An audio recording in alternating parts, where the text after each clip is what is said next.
समारोह में मंच पर उपस्थित वक्फ बोर्ड के चेयरपर्सन डॉक्टर दक्षिणा अंद्राबी जी,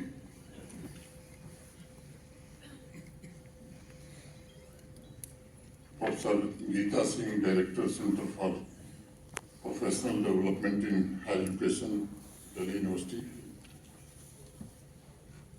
vice chancellor Kashmir University professor Nilofar Khan, vice chancellor SKUAST Kashmir professor Nazir Ganai साहब, स्वामी जितेंद्रानंद सरस्वती जी, सैयद सफाजत हुसैन साहब, सभागार में उपस्थित रामनगर के विधायक डॉक्टर सुनील भारद्वाज, IUST के vice chancellor professor Ramsu, Jammu Kashmir प्रशासन के कई वरिष्ठ अधिकारी, विद्वज्जन,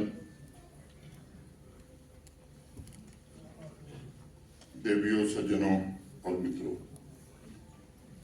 मैंने धृष्टता की मुझे जम्मू जाना है, 11 बजे मेरी फ्लाइट है, और मैंने जब मंच पर देखा कि इतने विद्वान वक्ता बैठे हैं, मुझे लगा कि एक सत्र जो है 1:30 बजे खत्म होगा। मैं कहा कि मैं अनुरोध करके बीच में ही अपनी बात आपसे निवेदित करके विदा लेना चाहूँगा। मैं प्रोफेसर गीता सिंह तथा विश्वग्राम परिवार को इस अंतर्राष्ट्रीय विचार गोष्ठी के आयोजन के लिए बधाई देता हूँ, शुभकामनाएं भी देता हूँ। जम्मू कश्मीर में peace, people and possibilities in Jammu Kashmir, Jammu Kashmir में शांति, यहाँ के लोग और संभावनाएं, इस परिचर्चा के लिए जो विषय चुना गया है, मैं समझता हूँ काफी सोच समझ करके इसका चुनाव हुआ है,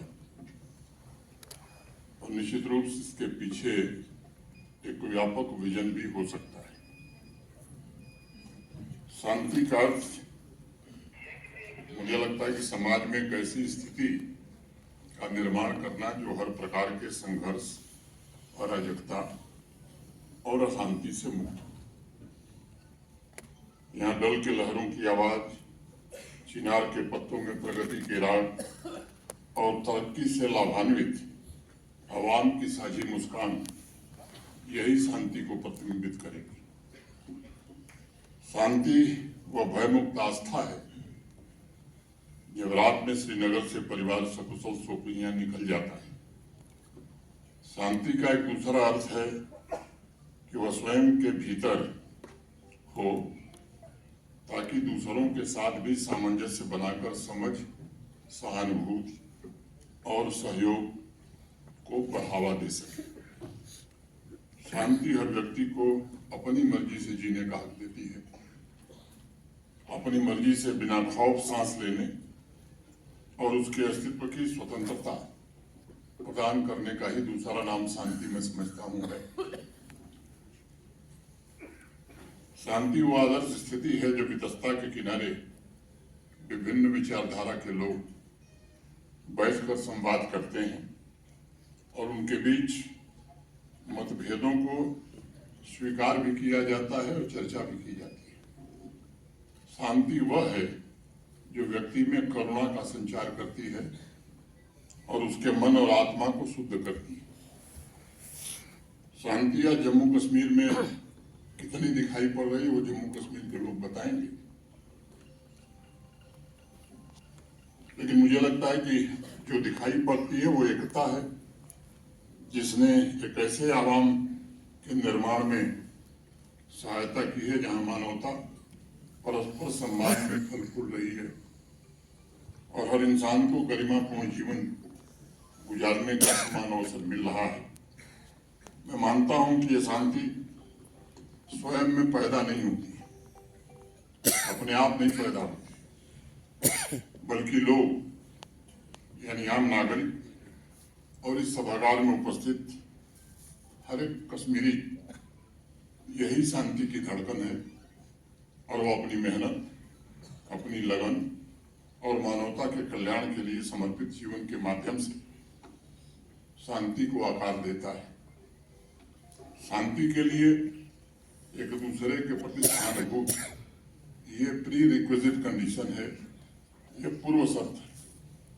और इसलिए लोग माने पीपुल, आम नागरिक ही मनभेद समाप्त कर तरक्की को संकल्प बनाकर और पारस्परिक एक दूसरे के सम्मान के द्वारा शांति को बढ़ावा दे सकते हैं।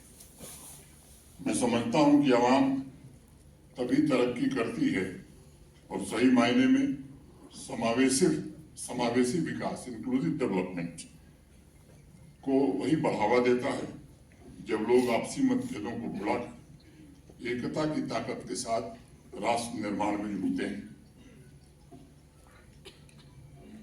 और केवल राष्ट्र निर्माण को बढ़ावा ही नहीं देते बल्कि विविध दृष्टिकोणों का सम्मान करते हुए आगे बढ़ते हैं। आम नागरिकों में मुझे लगता है कि 3 गुण मौजूद होते हैं: काइंडनेस, कोऑपरेशन और कॉम्पेशन। तमाम चुनौतियों पर विजय प्राप्त करते हुए आवाम में कैसे वातावरण को निर्मित करते हैं आवाम के लोग, जहां शांति और सद्भाव प्रभावी होती है, जहां लोग भेदभाव नहीं बल्कि न्याय और समानता को बढ़ावा देते हैं, और वही शांति का बोलबाला भी होता है।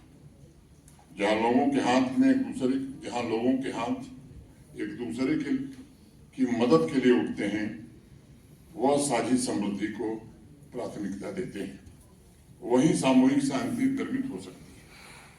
पॉसिबिलिटीज यानी संभावनाओं की चिंगारी आवाम को सर्वांगीण विकास के मार्ग पर ले जाती है। शांति, समुदाय और संभावना ये मिलकर किसी भी जमीन का भाग्य बदल सकते हैं। वो एक ऐसा विकसित क्षेत्र निर्मित करने की ताकत रखते हैं जहां आकांक्षा और अवसर दोनों का मिलन हो सकता है। एकता की ताकत से शांति के वातावरण में ऐसा समुदाय निर्मित होता है जहां नए सपने आकार लेते हैं और लोगों में भी कुछ नया इनोवेट करने का साहस पैदा होता है। पीस, पीपुल एंड पॉसिबिलिटीज का गठजोड़ ये सुनिश्चित करता है कि एकता की ताकत से हम बाधाओं पर विजय प्राप्त कर सकते हैं और आवाम में नए विचारों के रंग भरकर हम जीवन को बदल सकते हैं। पीस, पीपुल एंड पॉसिबिलिटीज का गठजोड़ ये सुनिश्चित करता है कि भविष्य को नया आकार मिले, आवाम के लिए कर्म और कर्तव्य ये प्रधान हो और लोगों में निहित संभावना को उजागर कर उनमें सार्थक परिवर्तन लाने की शक्ति प्रदान की जा सके। पीस, पीपुल और पॉसिबिलिटीज का गठजोड़ ये सुनिश्चित करता है कि असंभव को कैसे संभव बनाया जा सकता है। और मैं बात ये जरूर कहना चाहूंगा जोर देकर, पीस, पीपुल और पॉसिबिलिटीज का गठजोड़ जो कुछ जम्मू कश्मीर में आपको दिखाई पड़ेगा, मैं समझता हूं उसमें भारत के आदरणीय प्रधानमंत्री श्रीमान नरेंद्र मोदी जी की दृढ़ इच्छा शक्ति का बड़ा योगदान है। एक ऐसे पीसफुल, पीपुल फर्स्ट, सामाजिक न्याय, समता के सिद्धांत में यकीन रखने वाले जम्मू कश्मीर के निर्माण की प्रक्रिया आगे बढ़ी है, जिसने लोगों के जीवन और राष्ट्र के मुकुटमणि दोनों को रूपांतरित करने में काफी हद तक सफलता पाई है। लेकिन यात्रा बड़ी लंबी है। 5-6 वर्षों के भीतर ऐसे जम्मू कश्मीर के निर्माण का प्रयत्न हुआ है जहां घाटियों और पहाड़ों पर गोलियों और ग्रेनेड नहीं बल्कि रागों और वाद्यों की आवाज सुनाई पड़े, जहां स्कूल की दीवारें पत्थरों की टकराहट से नहीं बल्कि बच्चों की हंसी और एजुकेशन के गूंज से गूंजती रहे। कभी सन्नाटे में लिपटे हुए पुलवामा, सोपैया और कुलगाम जैसे शहर युवाओं के लिए सांस्कृतिक और साहित्यिक केंद्र के रूप में तब्दील हो सके। दशकों से कला सिनेमा की राह देखते समुदाय का इंतजार भी काफी हद तक समाप्त हुआ है। वीरान सड़कें तरक्की की कल्पना से गुलजार होने लगी हैं। अब खेत खून से लहूलुहान नहीं होते बल्कि फसलों और बगीचों से लहला रहे हैं उसके बारे में हमारे वाइस चांसलर साहब ने अभी थोड़ी सी जानकारी आपको दी। लाल चौक और पोलो व्यू जैसे बाजारों में अब सन्नाटा नहीं है, बल्कि वो नई जीवंतता से दमकने का काम कर रहे हैं। वितस्ता की लहरों पर आतंक नहीं, नई आशा नई आकांक्षा तैरने लगी है। मैं जानता हूं देश में बहुत से लोगों को यकीन नहीं होता कि आखिर जम्मू कश्मीर में ये बदलाव आया कैसे। निश्चित रूप से जो भी बदलाव आया है, मैं मानता हूं कि एक अच्छी दिशा में आगे बढ़ा है। तमाम चुनौतियों को पार करते हुए जिन उपलब्धियों को जम्मू कश्मीर ने प्राप्त किया है वो निश्चित रूप से सराहनीय है। लेकिन ये सच है कि अभी भी हमारे सामने, मैंने पहले कहा, सफर बहुत लंबा है। 3 दशकों में जो कुछ बदला था उसे 5-6 वर्ष में भर दिया जाए, ये बड़ा कठिन काम होता है। लेकिन प्राचीन समय में जम्मू कश्मीर का जो स्वरूप था, जिसमें समुदाय अपने गौरव शिखर पर था, वहां तक पहुंचने के लिए केवल सरकार और प्रशासन ये सफल नहीं हो सकते। यहाँ के हर एक नागरिक को मिलकर इसके लिए काम करना होगा। तमाम बलिदानों से अर्जित की गई शांति को कायम रखना होगा। जम्मू कश्मीर के बारे में कहा जाता है कि एक ऐसी तपोभूमि है जहाँ प्राचीन समय में हर पंथ, हर मजहब और हर उपासना पद्धति को फलने फूलने का अवसर मिला और उसने शांति, सौहार्द, संपन्नता और सामाजिक न्याय की जमीन के रूप में हजारों वर्षों अपना स्थान भी बनाए रखा। हमें उन आदर्शों को पुनः प्राप्त करना होगा और सामाजिक आर्थिक न्याय की व्यवस्था को और सशक्त बनाना होगा। विश्वग्राम के इस महत्वपूर्ण आयोजन पर मैं एक और बात कहना चाहूंगा। कई बार आवाम ये तलाश करने लगती है कि उसे कोई रास्ता दिखाने वाला हो और कोई उसे उसके सपनों को सच में तब्दील करने के लिए प्रेरित करने वाला। ऐसे में हमें अपने पूर्वजों की विरासत को याद रखना यही सबसे महत्वपूर्ण होता है। हमें योगिनी जलेश्वरी और नंद ऋषि के आदर्शों को केवल समझना और पढ़ना नहीं होगा, उनको जीना होगा, ताकि सर्वधर्म संभाव के चिंतन से जम्मू कश्मीर तथा भारतवर्ष को आत्मनिर्भर और विकसित बनाने तथा राष्ट्रीय लक्ष्यों को प्राप्त करने में हम कामयाब हो सकें। हमें गुरुदेव रविन्द्रनाथ टैगोर के वचन को भी याद रखना होगा, जिन्होंने कभी कहा था, मैं भारत को चाहता हूं इसलिए नहीं क्योंकि मैं इसके भूगोल की पूजा करता हूं या मैंने इस धरती पर जन्म लिया है, बल्कि इसलिए क्योंकि इसने अशांति के युगों में भी उन जीवन शब्दों को सुरक्षित रखा है जो इसके महान सपूतों की प्रदीप्त चेतना से निकले थे। गुरुदेव के इन वचनों को भी हमें अपने जीवन में ढालना होगा ताकि सभी धर्म सभी के प्रति आदर रखते हुए अपने अमन और तरक्की के लक्ष्यों को प्राप्त किया जा सके। मित्रों, अथर्ववेद में हमारे पूर्वजों ने कहा कि जनन विप्रति विवाचसम नाना धर्माण पृथ्वी यथोक्तम, अर्थात यह पृथ्वी जिस पर विभिन्न आस्था, विश्वास और चेतना के लोग एक शांतियुक्त घर के समान रहते हैं, वह हम सभी को सुख और शांति दे। और इसलिए मैं मानता हूं कि अस्थायी शांति और समावेशी विकास के लिए आवाम को इन संस्कारों और मूल्यों का पालन करते हुए ही आगे बढ़ना होगा। शांति की जमीन के पिलर्स में 2 बड़े महत्वपूर्ण पिलर्स हैं, एक सहयोग और दूसरा भाईचारा। हजारों वर्ष पूर्व हमारे ऋषियों ने यजुर्वेद में लिखा, मित्रस्य चक्षुषा समीक्षामहे, अर्थात हम एक दूसरे को मित्रता की दृष्टि से देखें।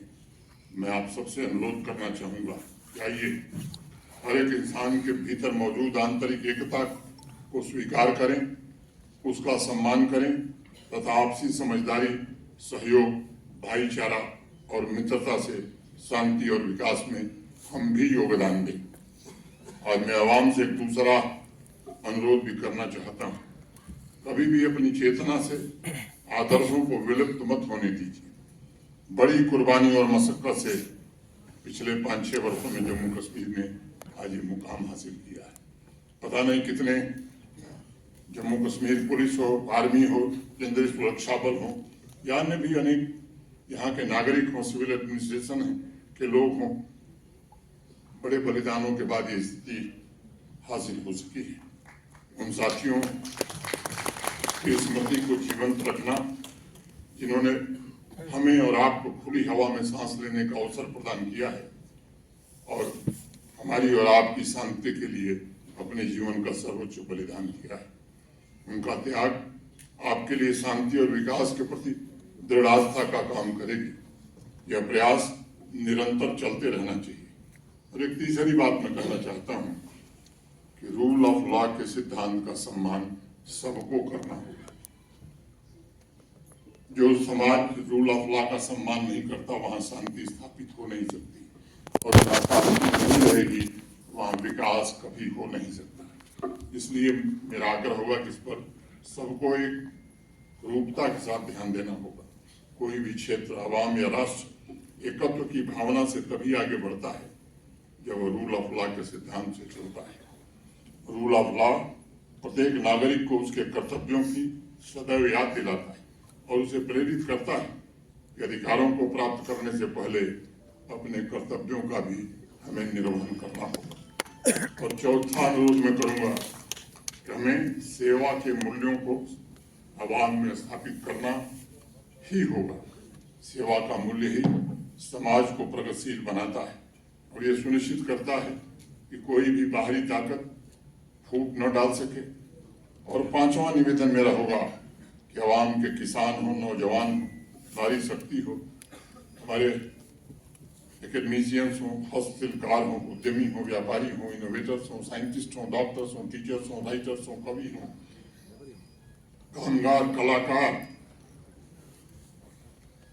चाहे वो पुलिस प्रशासन के हमारे अधिकारी हो, सिविल एडमिनिस्ट्रेशन के ऑफिसर्स हो, आर्मी हो, ये सबको मिलकर के एक यूनिट की तरह राष्ट्र की शक्ति बनकर काम करना होगा ताकि पिछले कुछ दिनों में जो बदलाव हुए हैं, शांति और उसके लाभों की रक्षा करते हुए उसमें हम कैसे और वृद्धि करके हम अपने गंतव्य तक पहुंच सकें। मित्रों, जम्मू कश्मीर में शांति, व्यक्तिगत विकास और वर्तमान एवं भविष्य की संभावनाओं को साकार करने के लिए आने वाली चुनौतियों के बारे में भी सर्व समाज को सबको जागरूक रहना होगा। युवाओं को ड्रग एडिक्शन और रेडिकलाइजेशन, इन दो चुनौतियों से निपटने के लिए निरंतर केवल उन्हें नहीं समाज के हर वर्ग को चौकस रहना होगा। इन दोनों कार्यों में मैं समझता हूं कि आवाम की सबसे बड़ी और महत्वपूर्ण भूमिका है। आज भी टेरर इकोसिस्टम के कुछ तत्व ऐसे हैं जो पाकिस्तानी आतंकवादी संगठनों की जुबान बोलकर तरक्की की राह में रुकावटें पैदा करना चाहते हैं। हमें ऐसे तत्वों को पहचानना भी होगा, बेनकाब भी करना होगा और ये सुनिश्चित करना होगा कि आवाम में उनके लिए कोई जगह अब नहीं बची है। आप हमेशा इस बात को ध्यान में रखिएगा, सिर्फ पूरे देश ही नहीं बल्कि पूरे दुनिया की निगाहें आज जम्मू कश्मीर पर टिकी हैं। जो घटना पुलवामा में हुई थी, उसके बाद जिस तरह से कश्मीर की आवाम सड़क पर निकली, चाहे वो श्रीनगर शहर हो या घाटी का कोई गांव, मैं कह सकता हूं उसका श्रेय कोई नहीं ले सकता। वो स्वतः स्फूर्त था, स्पॉन्टेनियस था, लोग खुद निकले सड़क पर। उसने पूरी दुनिया को चौंकाने का काम किया है। मुझे लगता है कि उस स्पिरिट को हमें किसी भी हाल में केवल बरकरार नहीं रखना है, उसे आगे बढ़ाना है। और कुछ लोग अगर कोशिश करते हैं उस स्पिरिट को कैसे खत्म किया जाए तो उनको पहचानना भी होगा, उनका प्रतिकार भी करना होगा। हमें शांति, सहयोग और मित्रता के आदर्श से ही विकसित जम्मू कश्मीर और विकसित भारत के निर्माण में अपनी भूमिका का भी निर्वहन, रचनात्मक भूमिका का निर्वहन करना होगा। एक बार पुनः प्रोफेसर डॉक्टर गीता सिंह, विश्वग्राम के सभी साथी, यहाँ उपस्थित सभी विद्वज्जन और आप सबको इस गोष्ठी के लिए बधाई भी देता हूँ, शुभकामनाएं भी देता हूँ। उम्मीद करता हूँ कि 2 दिन में जो चर्चा होगी वो केवल एकेडमिक चर्चा नहीं बल्कि उसके कुछ ऐसे परिणाम भी हम निकाल सकें कि इस सेमिनार में ये 3 बातें हमने ग्रहण की हैं और इन 3 बातों को निश्चित रूप में से हम अपने जीवन में लागू करेंगे, क्योंकि परिवर्तन जो शब्द है वो स्वयं में प्रथम पुरुष एक वचन का शब्द है, फर्स्ट पर्सन सिंगुलर नंबर आई। अच्छी बात कहना, अच्छा भाषण देना और काम में आचरण में उसको न उतारना, मैं समझता हूँ उससे परिवर्तन होता नहीं है। बापू सदैव एक बात कहते थे कि जो परिवर्तन आप देखना चाहते हो उसे स्वयं से शुरू करो। मैं समझता हूँ कि अगर ये काम हम कर सके तो निश्चित रूप से उस लक्ष्य को हम प्राप्त कर सकेंगे। मैं आप सबके प्रति हृदय से कृतज्ञता ज्ञापित करते हुए अपनी बात पूरी करता हूँ। धन्यवाद। जय हिंद, जय भारत।